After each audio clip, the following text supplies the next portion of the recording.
talk about the cheesesteak theory.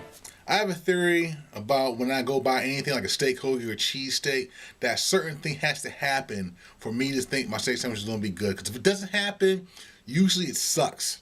Now, this is just me. I'm going to tell you the story as to why this theory comes into play, and I'll tell you what it means. Years ago, me and my friends went to the mall. We're all hanging out, and one of my friends says, "I want me a steak sandwich, dude." I'm like, okay, cool. So we roll up to this one steak sandwich place, and I'm looking at the guy in the back, and he is dry. When I say dry, he hasn't worked at all today. His apron, clean, super white clean. And my friend's like, "Won't order one from here." And I was like, you know what? I'm not. And he asked me why not, and I told him my theory. If that dude is not sweating or his apron is not dirty from working, he doesn't know how to make a steak sandwich. And I feel like this: if you're gonna make a steak sandwich, you have to put work into a steak sandwich. You had to chop that meat up. You had to throw that cheese on. That grill has to be piping hot. If you see somebody at a steak shop and they say they can make a steak sandwich for you and they're not sweating, if they're not hot, if their apron is not dirty, they don't know what the fuck they're doing behind the grill. Just my theory. Just what I think. So, going back to the story, my friend ordered his steak sandwich. He got it. We sit down. There's like 10 of us there. Well, more like 7 of us. We're all hanging out. And my friend gets his sandwich. He unwraps it. And he's like, "Oh. Didn't look like it was chopped up. Didn't like the guy put any effort. It was like the guy threw it on the grill, took it off the grill, put it on the bun. Didn't do any kind of chopping. Didn't season it. Didn't do anything to it." And that's just how my friend's sandwich was. It was horrible.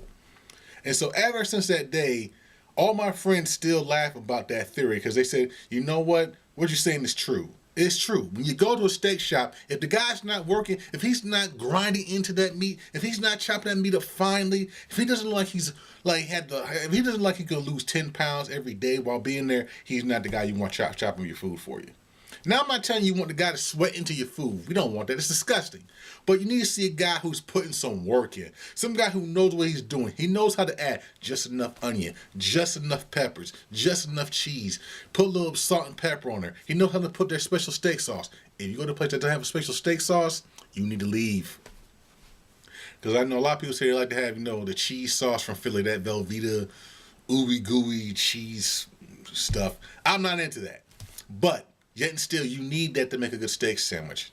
You need a sauce. If you don't have a sauce, don't even bother going there. I've been to places like that who make steak sandwiches. They don't have sauce. They don't use, they don't use a cheese spread, and so it's usually a fucking disaster.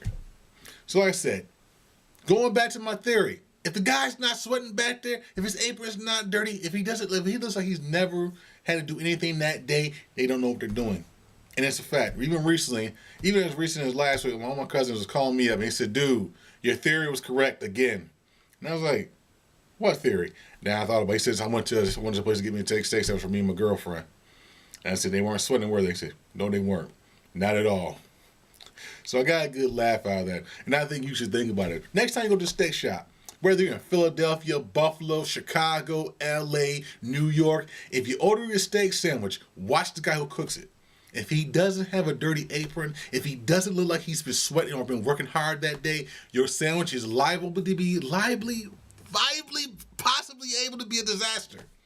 So think about it before you eat your cheesesteak. Remember my theory. You gotta be dirty. You gotta be sweating. You gotta look like he's been working. Peace out.